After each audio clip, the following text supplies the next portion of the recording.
It is fair to say that the TV presenter and North Norfolk digital radio DJ, Alan Partridge, and his former employer, the BBC, did not part on the terms. He once wrote that he hoped for a world without famine and war and the BBC, so it has come as a surprise to many TV industry watchers that the character, played by Steve Coogan, has been given a second chance with the broadcaster, some 27 years after his BBC debut. Partridge's new show, This Time with Alan Partridge, a current affairs series, began filming this month. It will be a heady mix of consumer affairs, highbrow interviews and lightweight froth, the BBC says. It's the latest step in Partridge's evolution from chat show host to heavyweight broadcaster.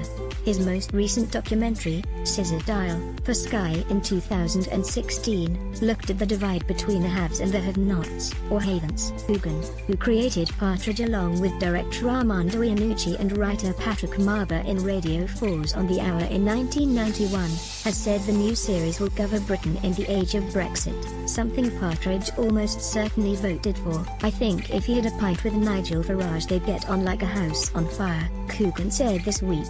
Partridge has weighed in on Brexit before. Last year, in a debate for the Big Issue magazine, he said, "You hear a lot of grumbling from Ramonas, whether teenagers, The Guardian or whoever, but when push comes to shove, the Leavers were in the majority." It is an unusual move by the BBC to rehabilitate a character with a past record of ism, homophobia and manslaughter, and who remains something of a broadcasting liability. Scissor Dial was his journey of redemption after calling a teenager a chav on his North Norfolk digital radio show.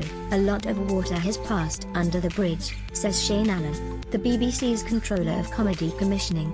"It feels like Alan's time has come again as the BBC seeks a seasoned presenter of his caliber and outlook as the country embarks on a time of introspection about our identity and place in the world." He's also on less than a quarter of what he was paid back in the 90s.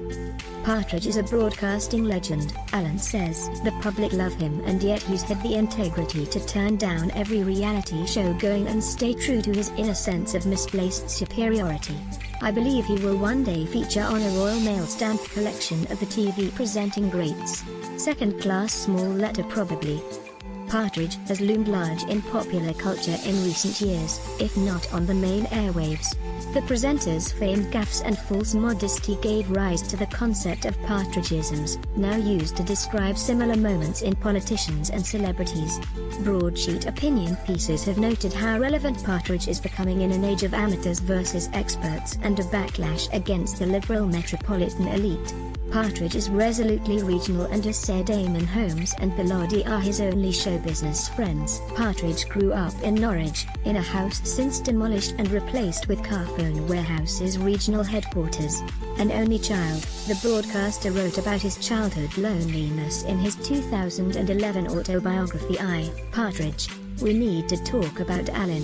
He went to East Anglia Polytechnic and found work as a hospital radio DJ in Norwich. From there, he became the in-store DJ for a branch of the music shop Our Price, before becoming a sports reporter on Saxon Radio in Bury St Edmunds. "I ascended the career ladder like a shaven Jesus ascending to his rightful place in the kingdom of heaven," Partridge wrote. "I was poached by Radio Broadland, Great Yarmouth, Harewood Radio, Peterborough, Radio Orwell, Ipswich, and eventually Radio Norwich." According to his memoir, it was during the British Archery Championships, held in Norwich, that Partridge reached a national audience after one of the competitors shot a steward and Partridge broadcasted the developing news story. It brought him to the attention of radio commissioners and he was encouraged to apply for a job as sports reporter on BBC Radio 4's new current affairs show, On the Hour, when that moved to television in 1994 and was renamed The Day to Day. Partridge went with it. It proved a momentous year for the presenter. He was given a BBC Two chat show, Knowing Me Knowing You, which, like The Day to Day, had originated on Radio 4. Although initially successful, it wasn't commissioned for a second series, partly because of falling audience figures, which Partridge explained by the evenings getting lighter. and more people out rambling or sitting in beer gardens, as well as his accidental fatal shooting of one of his guests. It seemed unlikely Partridge would again reach the heights of his early success. He returned to Radio Norwich to present the early morning show and cut his ties with the BBC. The BBC is nothing if not risk-averse, and I was seen as a bit of a maverick, he wrote. For several years, he made corporate videos and presented the military quiz show Skirmish for a satellite channel. The BBC broadcast time Alan Partridge in 2002-1, following his life in a travel tavern after his marriage broke down. By 2010, he was presenting a parody radio show, Mid-Morning Matters, on North Norfolk Digital, which he also filmed and broadcast on YouTube. Partridge has been scathing about the BBC in his memoir. He criticized its restrictive, choking, stifling, suffocating bureaucracy and creativity aborting compliance culture. He sees the BBC as unfinished business, says the writer Neil Gibbons, who, along with his writing partner and brother Rob and Coogan, is co-directing the new series. He was just getting into his stride, own show, production company, in the market for a 6-bedroom house, and then he lost it all and he's never really got over it, so he slagged them off ever since. He has that junior school mentality where your girlfriend dumps you and you make out you never liked her anyway. It's just him reframing his sacking so as not to lose status. What drives Partridge? God knows what drives Alan, says Gibbons. I bet Alan doesn't even know what drives Alan. On the one hand, he's driven by resentment and a need to rub certain people's noses in his success. On the other, he's a little man who needs the validation of a big audience because he's not comfortable in his own skin. Despite his years in the broadcasting wilderness, Partridge remains respected among many of his peers. There's almost nothing he can't do, says the presenter and broadcaster Richard Madeley, who is not surprised by Partridge's primetime comeback. He came out of the womb a presenter. He's a presenter born, not made, and second to none.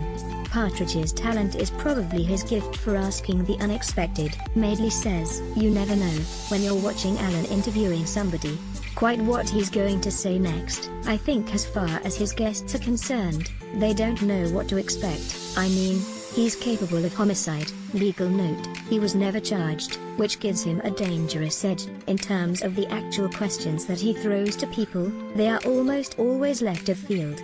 Madeley says that of course he views Partridge as a rival, and says many other TV and radio presenters would say the same. He's out there, scoping for jobs that people like me want, and yes, for us, he's a problem.